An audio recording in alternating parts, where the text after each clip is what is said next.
Hello everybody, welcome to the next lecture. तो guys, अब हम ये समझने की कोशिश करेंगे कि आईडी और एडिटर ये क्या चीज़ें होती है। सबसे पहले गाइस देखते हैं आईडी की फुल फॉर्म क्या होती है। आईडी की फुल फॉर्म होती है integrated development environment. Integrated development environment.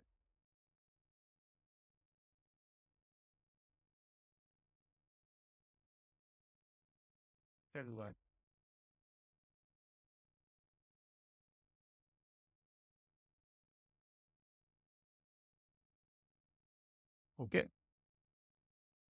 और जो एडिटर होता है गाइस, वो इससे अलग चीज़ होती है। ठीक है।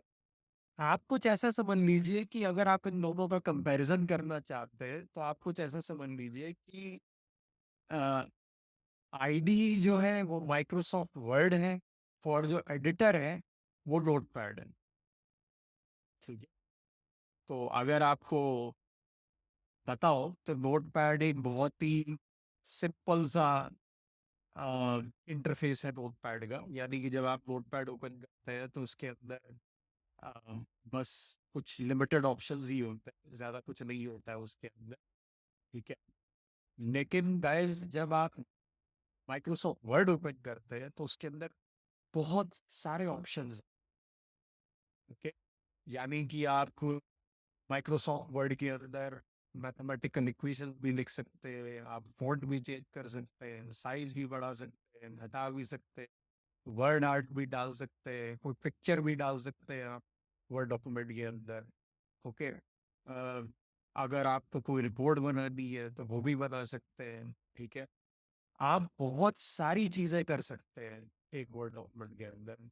यानी कि माइक्रोसॉफ्ट वर्ड सॉफ्टवेयर की मदद से जो आप अ, जो आप डॉक्यूमेंट बनाना चाहते हैं, जैसा भी आप डॉक्यूमेंट बनाना चाहते हैं, वो आप बना सकते हैं। ओके। भले आप किसी कंपनी के लिए कोई रिपोर्ट प्रिपेयर कर रहे हो, या किसी को आप लेटर लिख रहे हो, या अपनी कंपनी का लेटर हेड प्रिपेयर कर रहे हो, आपको अपने डॉक्यूमेंट के अंदर पिक्चर इंसर्ट करनी है, वीडियोज इंसर्ट करने हैं, आपको उसको थोड़ा प्रोफेशनल लुक देना है। कितनी सारी फैसिलिटीज होती है माइक्रोसॉफ्ट वर्ड के अंदर। ओके। उसी तरीके से गाइस, कोड लिखने के लिए भी अ, बहुत सारी फैसिलिटीज हमें प्रोवाइड कराता है। प्रोग्राम लिखने के लिए ऐसा सॉफ्टवेयर जो हमें कि एक स्पेसिफिक प्रोग्रामिंग लैंग्वेज में प्रोग्राम लिखने के लिए बहुत सारी फैसिलिटीज प्रोवाइड करवाता है। उसे हम कहते हैं इंटीग्रेटेड डेवलपमेंट एनवायरनमेंट। फिर अभी के लिए आप ऐसा समझ के चाहिए कि अब जैसा कि मैंने आपको बोला कि एडिटर का कंपैरिजन हो नोटपैड से कर सकते। तो नोटपैड में क्या है गाइस? नोटपैड बिल्कुल सिंपल सा इंटरफेस है। नोटपैड में है ही नहीं कुछ। नोटपैड में notepad is basically meant for taking notes. आप नोटपैड के अंदर नोट्स ले सकते हैं। यानी कि अगर आपको मार्केट में से सब्जी खरीदने जाना है या कुछ सामान लेने जाना है, तो आप नोटपैड में एक लिस्ट बना लीजिए। ठीक है।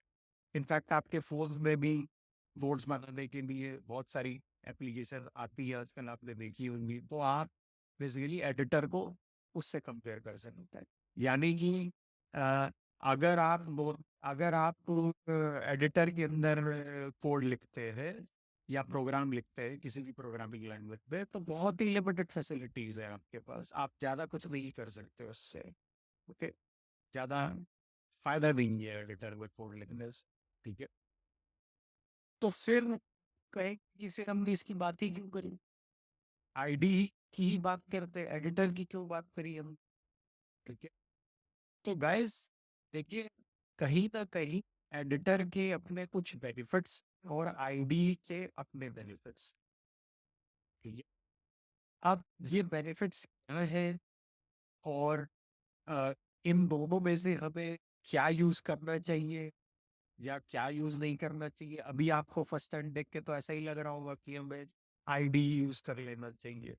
ठीक है। नहीं guys, ऐसा नहीं है। बहुत सारी प्लेसेस पे इनफैक्ट जो बहुत ही एक्सपीरियंस्ड प्रोग्रामर्स होते हैं, जिनका बहुत स्ट्रॉन्ग एक्सपीरियंस है प्रोग्रामिंग में, जो कि पिछले 15 साल से 20 साल से प्रोग्रामिंग कर रहे हैं, अलग अलग भाषाओं में वो प्रोग्रामिंग कर चुके हैं, वो एडिटर यूज करना ज्यादा प्रेफर करते हैं। ओके, तो गाइस अब हम देखेंगे अगले लेक्चर में आईडी और एडिटर में और क्या क्या डिफरेंसेस हैं, आईडी के क्या बेनिफिट्स है, एडिटर के क्या बेनिफिट्स है, किन चीज़ों में आईडी डिसएडवांटेजेस है और किन चीज़ों में editors. That's it for this lecture guys.